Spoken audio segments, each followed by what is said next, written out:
Shalom, Tuhan Yesus sedang datang. Firman Tuhan pada hari ini, Kamis, tanggal 14 Agustus 2025, yang saya ambil dalam firman Tuhan Nahum 1 ayat yang pertama hingga ayat yang ke-15. Demikianlah firman Tuhan.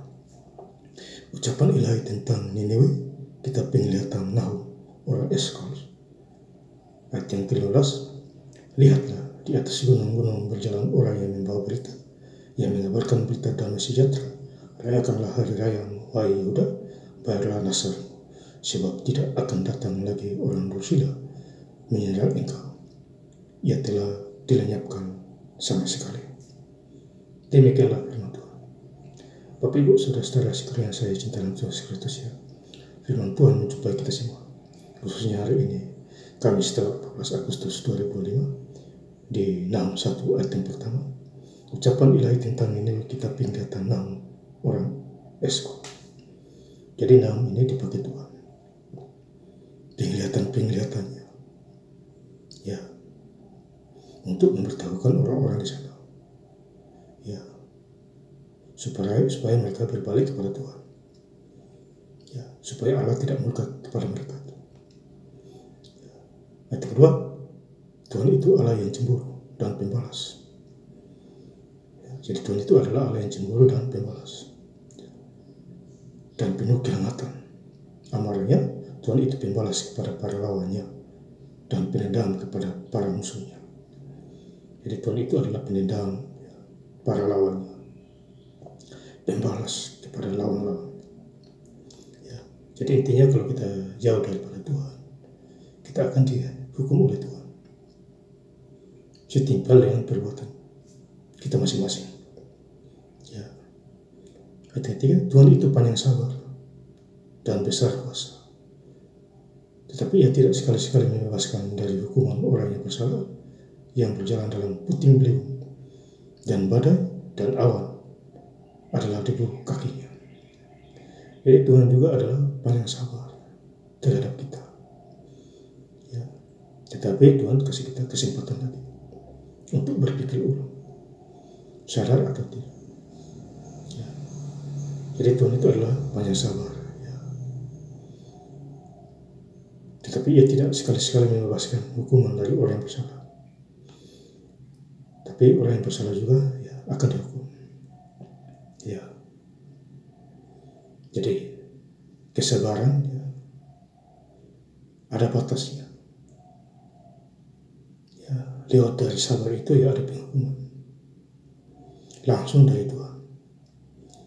Ayat yang keempat, yang menghalik laut dan mengeringkannya, dan segala sungai dijadikannya kering, pasang dan karmel menjadi merah, dan kembang Libanon menjadi layu. Jadi menjadi layu hidup kita, menjadi lemah ya, kalau kita jauh daripada Tuhan. Semakin kita dekat Tuhan, kita kuat. Lihat orang-orang yang jauh daripada Tuhan, mereka bingung-bimbang, kebingungan sendiri, frustasi dan lain sebagainya. Itu karena jauh dari Tuhan, merontak terhadap firman Tuhan, ya, tidak mau dengar suara Tuhan. Ya. Dia suka mendengar suara roh-roh jahat, ya, alias roh setan. Ayat 35, gunung-gunung gemetar terhadap dia, dan bukit mencair bumi menjadi sunyi sepi di hadapannya, dunia serta seluruh penduduknya. Jadi gunung-gunung gemetar terhadap Tuhan. Kita manusia juga gemetar terhadap Tuhan. Ya. Kenapa saya bilang itu? Karena Tuhan adalah pencipta. Allah itu Esa. Ya. Jadi datangnya Tuhan Yesus ke dunia ini untuk membebaskan kita dari kutukan yang maut, supaya kita tidak terikat dari roh-roh jahat. Ya. Kita kembali kepada firman Tuhan. Maka itu baca firman Tuhan supaya pikiran terbuka, ada pengetahuan. Ayat yang 6, siapakah yang tahan berdiri menghadapi geramnya, dan siapakah yang tahan tegak terhadap murkanya, yang menyala-nyala, kehangatan amarahnya tercurah seperti api, dan gunung-gunung batu menjadi roboh di hadapannya. Ya, jadi kita roboh, gunung-gunung batu roboh, manusia juga roboh. Ya, karena Allah murka terhadap orang-orang yang tidak takut Tuhan. Ayat 7, Tuhan itu baik, ia adalah tempat pengungsian pada waktu kesusahan, ia mengenal orang yang berlindung kepadanya. Jadi Tuhan mengenal orang yang berlindung kepadanya, minta pertolongan. Makanya Roma 10 ayat 13, bersuruhlah kepada nama Tuhan, kamu akan selamat. Sakit penyakit sembuh. Ya, jadi kita harus berbalik kepada Tuhan dan andalkan Tuhan.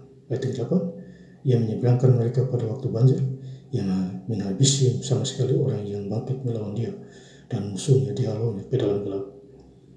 Jadi musuh-musuh dihalau, ya, dibinasakan. Ya, makanya jalan orang fasik binasa. Tuhan mengenal jalan orang fasik. Mazmur 1 ayat 6. Jadi kita jangan seperti orang fasik binasa, sia-sia itu. Ayat 13, terhadap engkau inilah perintah Tuhan, tidak akan ada lagi keturunan dengan namamu dari rumah Allahmu. Aku akan menyelamatkan patung pahat dan patung tuangan, kuburmu akan kusediakan sebab engkau hina. Jadi kalau kita menyembah patung tuangan, ya, kita pasti mati sia-sia. Ya, menyembah Allah lain, ya, patung tuangan, kuburmu akan kusediakan sebab engkau hina. Jadi kubur sudah disediakan kalau menyembah patung. Ya, saudara. Jadi kita harus menyembah Tuhan, yaitu Tuhan Yesus Kristus di dalam segala hal. Ayat 15, lihatlah di atas gunung-gunung berjalan orang yang membawa berita, yang mengabarkan berita damai sejahtera. Rayakanlah hari rayamu, hai Yehuda, baiklah Nasar, sebab tidak akan datang lagi orang dursila menyerang engkau, ia telah dilenyapkan sama sekali. Ya, jadi kita hidup dalam Tuhan ada damai sejahtera. Di luar Tuhan Yesus tidak ada damai sejahtera, yang ada kekhawatiran, ya, kekurangan. Ya.